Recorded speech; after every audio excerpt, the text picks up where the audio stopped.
The basic philosophy that I have, no, and it is putting people first.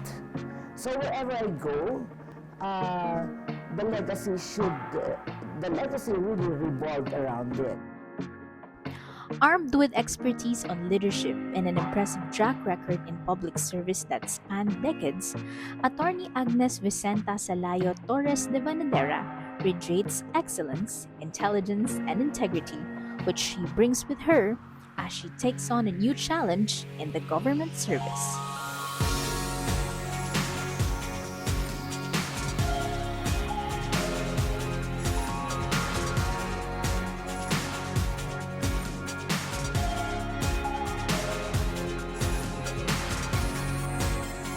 A truly empowered woman, Attorney de Vanadera has made a name for herself in the field of public service.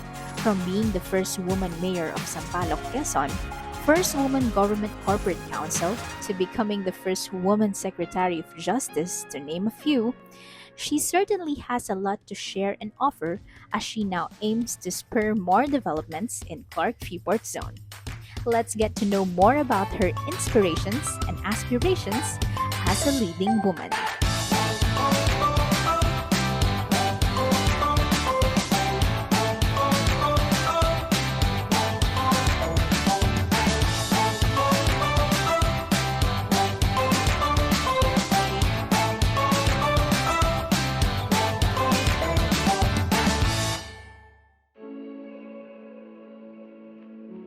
Born on April 5, 1950 and raised in Sampaloc, Quezon, Attorney de Vanadera grew up in a family who has a heart in serving the people.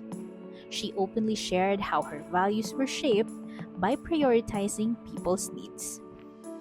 First and foremost, I have to say the basic philosophy that I have, no, and it is putting people first.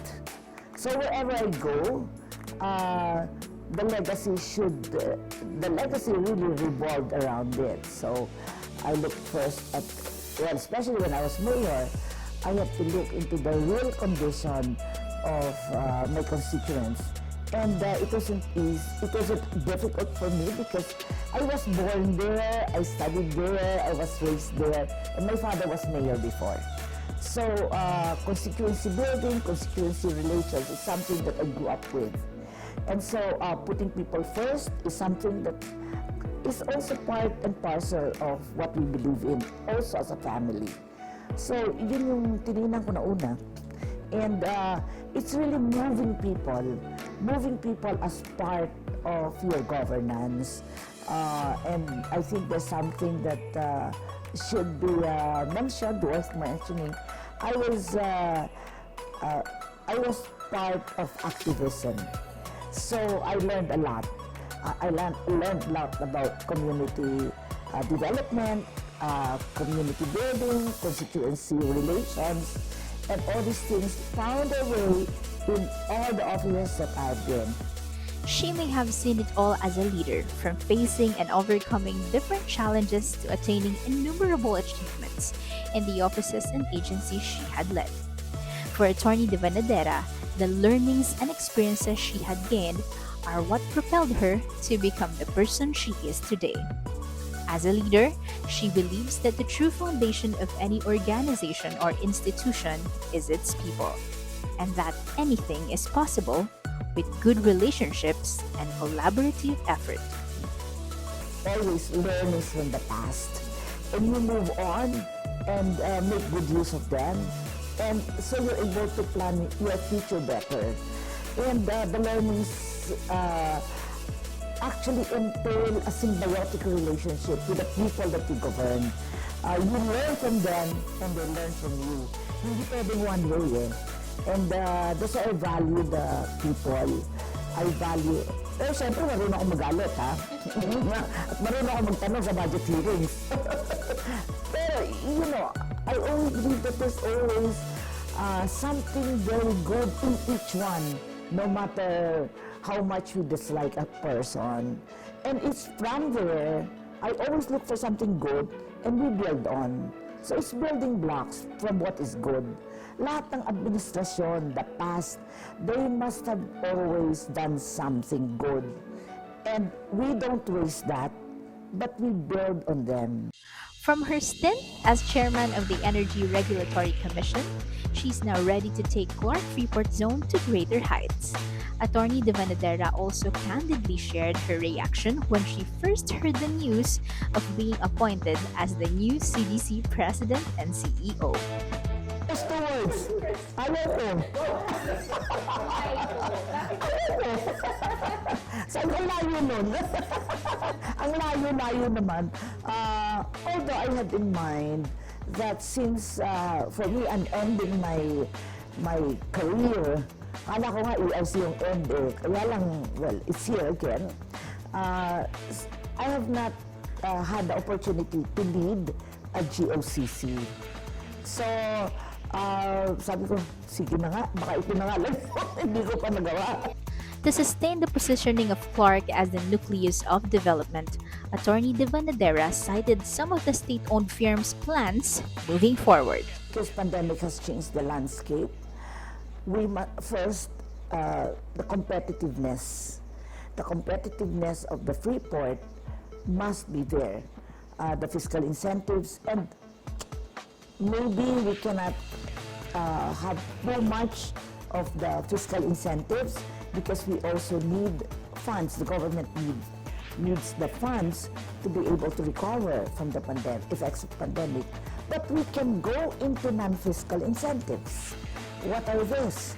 I was talking about availability of the right workers, the right skills, the right technical competence, and that we can improve by partnering with the academe so that the academe will give focus on the investment priorities of Clark in coming up with their curriculum.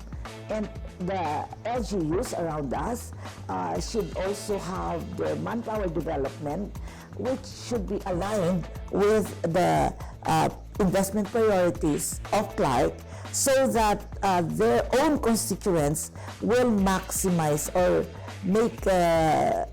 will have these opportunities for themselves.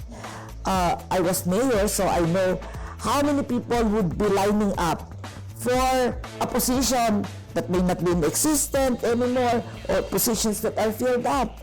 Hindi mo alam kung kanino mo i-recommend sila eh.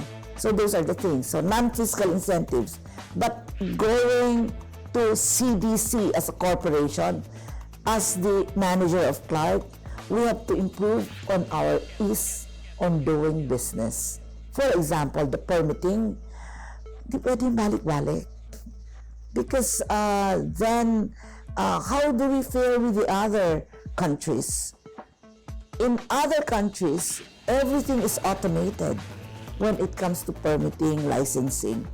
So now, together with the BCDA, which is our mother corporation and the owner of CDC, both Subic and Clark, under the SCAD, we're now looking at having the permitting not just as one-stop shop, but also available at the malls. So it's going to be easy. Being president and CEO is not just a walk in the park, but Attorney De Vanadera seemed to have mastered the art of being a leader. She also gave us a glimpse into her daily life as an executive, instilling commitment and consistency that set the best examples of what it truly takes to lead. So by about 6:30, I do my walking, except when it's raining or when the grounds are too wet. And even when I wasn't here, I was doing it. But here, I enjoy it so much because as you walk, you hear the chirping of the birds, you smell the flowers. Sabi nga, so you have all this, and the trees are so beautiful. So that's what I do with my bonus of having a very good environment, a green environment. And then I take my coffee and I go to the office. I am on intermittent fasting. So, Best regimen, best diet. yes, but I have to take something. Dapat mga 10 o'clock, but at 10 o'clock usually the meetings are up, so I just take my lunch and no in betweens, and then I have my dinner, and then I have my by the hour schedule. And by the way, all those requests, whether the request for appointment is through Viber, through text messages, email, or formal requests, I make sure that they're able to get a slot. Behind her successful career in public service, Attorney De Vanadera is a dedicated mother who also finds joy in simple things, especially when she spends time with her family and loved ones. We have naman the weekends where everybody comes to Manila. But this time, most of them, they come to Clark. But some weekends, we spend in Quezon, in our hometown. And of course, the new factor in our family are the apos. I have 3 girls, and they're the loves of our lives. Talagang our attention really is on the apos. Yun na yun eh. Iba. And sometimes they come here. In fact, buti na lang may mga meetings sa Manila, so I'm able to visit them. And, with technology, it's really every day that I do a video call with them. A public servant, a leader, a mother, and a visionary forged and strengthened by her years of experience. Attorney De Vanadera is truly a force to reckon with.